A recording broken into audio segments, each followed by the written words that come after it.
We could talk about payday until the cows come home, but then we wouldn't have any money left over now, would we? No, we wouldn't. Although, at the end of the sales, we should not have any money left over at all. But that's not what we're here to talk about. We are here because, at the end of the night, it is the cartoon news time. And you all want to know what's going on in the world of cartoons. I need to stop saying that. I need to stop saying in the world of cartoons. I need a new catchphrase, and I say, cartoon news! Insert catchphrase here. I'm sure I'll figure out something later. This week was an interesting week because since the summer is kind of over now, we've got new stuff coming out. Lots of interesting things that I think would be of worth your mention here, and I shall list them all for you right now.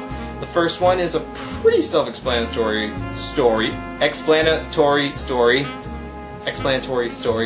don't know, it's kind of weird to say that right there. In the land of cartoons. I could say it in the old-timey radio voice, like they say on The Legend of Korra. Anyways, I'm stalling.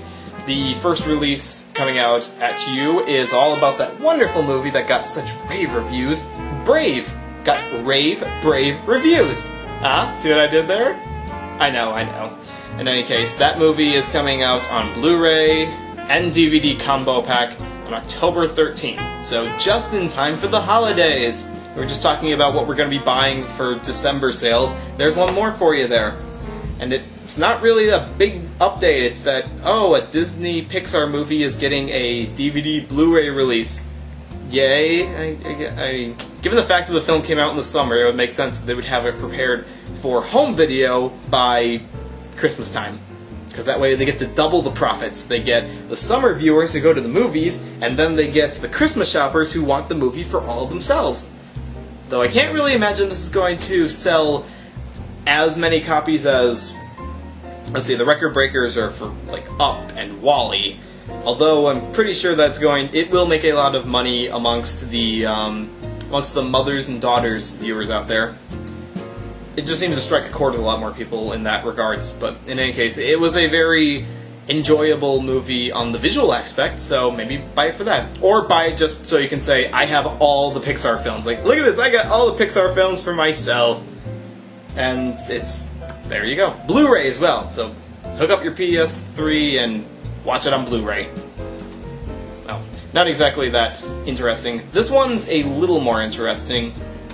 We keep swinging back to DreamWorks for some reason, but they're a very interesting company in this time because they're not as old as Disney, but they are older than, like, Blue Sky and Sony in the animation department, so they're really coming up on their experimental years, I guess. I mean, we're seeing better films coming out of them. Well, better as in less derivative than Disney had in the past, so that's a good thing. But that's not what I'm talking about here. The thing I'm talking about here is their business tactics. Again, like, oh, they bought Classic Media, what's next? Well, what's happening is that their distribution is going to be shifting. Instead of teaming up with Paramount, now they're going to be pairing up with 20th Century Fox. And 20th Century Fox is already distributing Blue Sky and a couple other smaller animation studios too, I think. Like, they don't make their animation anymore, like, they just don't make much of their own, but they do distribute a bit more. So the question is, why is DreamWorks shifting from Paramount to 20th Century Fox? I mean, what's the point? Apparently they just weren't really happy with what was going on with Paramount. Not happy with the distribution deals, or just not getting the profits they want back, or didn't feel they were taken seriously enough. So they're trying something new with 20th Century Fox there. What this comes from, I don't think it's going to change the movies very much, because this won't change what goes on in the Creative Hub, what goes on behind the scenes, or how anyone makes the films. I mean, the films will still be all what DreamWorks wants to make. Like, we're all looking forward to Rise of the Guardians is one that I know we're all looking forward to. And I'm looking forward to the new Chris Sanders film, I think it's called Rise of the Croods. It's where the Croods, or Rise of the Croods? I don't know, I'll put the title down here. And it's another DreamWorks film that looks less derivative of Disney and more DreamWorks style, like they're finally getting their own style. So, whatever comes of this shift in who our distributors are, we don't know yet. But we will find out soon, because they're going to be sticking with this deal for 5 years. For a good 5 years we're going to have the films that come out, it's going to say it's going to be DreamWorks at the front, and then it's going to shift the title screen to distributed by 20th Century Fox. So, good luck, DreamWorks. Hope you are happy with what you get. Oh, Jeffrey Katzenberger, I hope that your business tactic works out, because you've done some very good for the animation industry. So I wish you only the best. Only the best, I say. The next story has to do with kind of a follow-up to the previous story from 2 weeks ago, whichever week was the Batman week, and about the upcoming release for The Dark Knight Returns Part 1. Yes, the latest DC Animated Universe release coming out, which is interesting that it has to be divided up into 2 parts. Like, they will have Part 1, and then they will later have Part 2, because it was such a big epic, such a grand story, that it has to be split up into 2 parts, or else it just won't do it justice, which is good, I suppose, because I wouldn't want them to rush it. I really wouldn't, so it's probably a good thing that they're splitting that up. But the information on here has to do with when it's getting released. It's not only getting released, like, once, like, it's not having, like, just this big premiere. It's getting premiered coast to coast. There's going to be 2 premieres for it coming back to back from one another, and that's a pretty big promotion for what would really just be a direct-to-video animated film. There's going to be on September 20th, so keep it up in a month from now, the film will premiere on the Pally Center, in the Pally Center, not on it, in it. That's in New York City.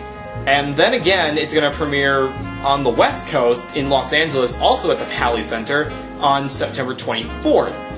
And this is a big event, not just because it's like really high promotion, they're going to have promoters and red carpet event, but also there's a limited number of tickets for people who can get in. And if you want to get your tickets, then you have to RSVP, not VSP, too many anagrams, RSVP the people and say, like, yes please, want free tickets. So if you're in the area and you can get to the event on those weeks, go. Don't stop. Don't say, oh, I'm not going to get tickets. No, go. Just go. Because it's going to be amazing. Again, Frank Miller's good story, before he lost his merry little mind, hopefully makes her a really good animated film. And given the fact that all of the Batman adaptations from the DC Animated Universe films have been really good so far, I can't imagine that this one will fail us very heavily. I mean, year 1 was really good. Okay, Batman, Superman, Apocalypse was less about Batman, like he was more like a side character in that one. But, what was another? Oh, the Catwoman short film was also really good. So, we're looking forward to that one. We're looking forward to that one. And as Sweet Durga pointed out, who is a self-proclaimed comic book fan, much more than I am, The Dark Knight Returns is still one of the best Batman stories, in my opinion. Of course, the laughing joke is the best of them all, but they will make that one eventually. When? I don't know, but they will. We know they will. And while we're all squeeing over that one, even if we don't live in Los Angeles or New York and can't catch the premiere, we'll just have to wait for the DVD release later, because most of us will. What's more important than that is... Okay, it's not important, but it is worth noting, just kind of get an idea of how this is going to go. There is a film that some of you may have remembered that came out a couple years ago, called Cloudy with a Chance of Meatballs. And it was an okay film, a creative premise, with really bright and unique CGI animation to it. And it was a moderate success for what it was. I don't think that it's, like, underrated, but I don't think that it's really overrated either. It's the middle ground. It's like, enough people liked it, and not enough people went to go see it, but to the point that it deserved it, I suppose. So, the point is that it was apparently so successful that it's getting a sequel. And it's getting a sequel with an all-star voice cast. Oh boy. Just wonderful voice cast coming at you here. Like, I can't wait to... Let me read the list up for you, shall we? The lead voice cast from the first film returns, which includes Bill Hader, who is our inventor Flint Lockwood. We've also got Anna Faris as the Weather Girl, and we've got James Caan who is going to be Flint's technophobic dad. Again, these are characters who you would recognize if you saw the first film. We've also got Andy Samberg, oh boy, and Benjamin Bratt, and Terry Crews are joining the cast. All those various people from around the town that get caught up in this big storm coming up. Oh, and the film itself is called Revenge of the Leftovers, because apparently just cloudy with a chance of meatballs wasn't enough. No, there's more in the sky that had to come out because it's leftovers. And it's going to pick up right where the first film left off, so, oh boy. Great. So, yeah, there you go. There's your cast list for you, all the way from Bill Hader down to Andy Samberg from Saturday Night Live. Yay. I wish I could sound more enthusiastic and not nah on this, but I don't really have much more to say on it. Not really. Well, oh well, that's that. But I wouldn't dare leave you off with that. That wouldn't be the final story for the night. No. The final story for the night has to do with a follow-up to a film that we've all been looking forward to ever since we heard that it was getting made. That wonderful stop-motion production company, Laika, I think I'm pronouncing that right, who made Coraline back in 2009, was it? Was it 2009? I'm pretty sure it's 2009, are really devoted to continuing with their cause, apparently, because they made another film called Paranorman, and it came out last weekend, and for most people I talked to who went to see it, they loved it. Like, really, really glad to have seen it. So, given the fact that the weekend has passed, and we've gotten to gauge the results at the box office, and how many tickets were sold, and all that good stuff there, now we can see how well Paranorman did at the box office. And the end results are... third place at the box office with $14.1 million in ticket sales over its premiere weekend. Again, that's just the first 3 days that it was out for theaters, but many film experts? Yeah, they call themselves experts. Liked to use that amount to kind of gauge how much the film is going to make overall. If it makes a large amount of money on its opening weekend, then there's a good chance it'll be a success. If it makes a medium amount of money and doesn't take the #1 spot, it will be just medium. But if it only takes a little amount of money and it doesn't reach #1, that means that it's not going to make much more later, because most moviegoers like to catch the film on its opening weekend, and that kind of shows, like, we really wanted to see this. We wanted to see it so badly that we are going to pay to see it as soon as it comes out. I mean, that's why, what am I thinking of? Like, well, big budget films like The Avengers or The Dark Knight Rises all have big opening weekends where they take in billions and trillions of dollars. That's for Paranorman, taking in $14.1 million.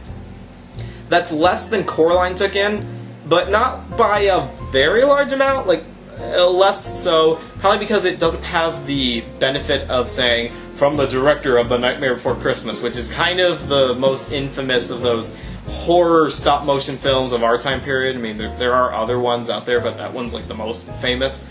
So this one had to just... It was riding fully on the coattails of from the creators of Coraline. Like, if you watch any commercial for it, all they say is from the creators of Coraline, not from Studio Laika, or from the stop-motion masterminds in Oregon, because that's where their studio is based. No, it's all from the creators of Coraline, because that's what you people, well, the average moviegoer would recognize it from. Oh, well. So, again, it makes me very happy that many people really like this movie. How much money it makes, unfortunately, does mean a big deal. Like, I'm starting to care less about how much money a movie makes, because, I mean, studios will continue to make whatever films they want, but unfortunately, the money they make in will also dictate what films get greenlit. And if Paranorman doesn't do very well, then Laika will have to lay off a lot of its employees, and they may not make another movie again, or it may dissuade people from trying stop motion as a way to make a film. So I really hope more people check this out. I mean, also because if it makes more money, it equals more people check this out, which I'm praying that more people check this out. I will be checking this out as soon as I get a chance, because I need to see it. Like, I really want to see it, but I also need to see it. It is a necessity at this point to go see this. So it does deserve to do well, and the fact that it went to #3 spot against, I mean, noticeably it was up against, who was it up against? The Expendables 2 and The Bourne Legacy. Yeah, what's the pattern there? It's a action movie. Sequels! Not even just that. Sequels to action movies. And then the horror stop-motion film.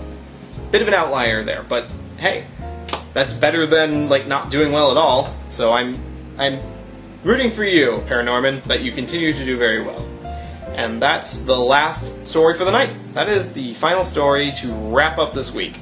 It's all over the place this week, but that's how the news is. The news does not stay to one single story topic.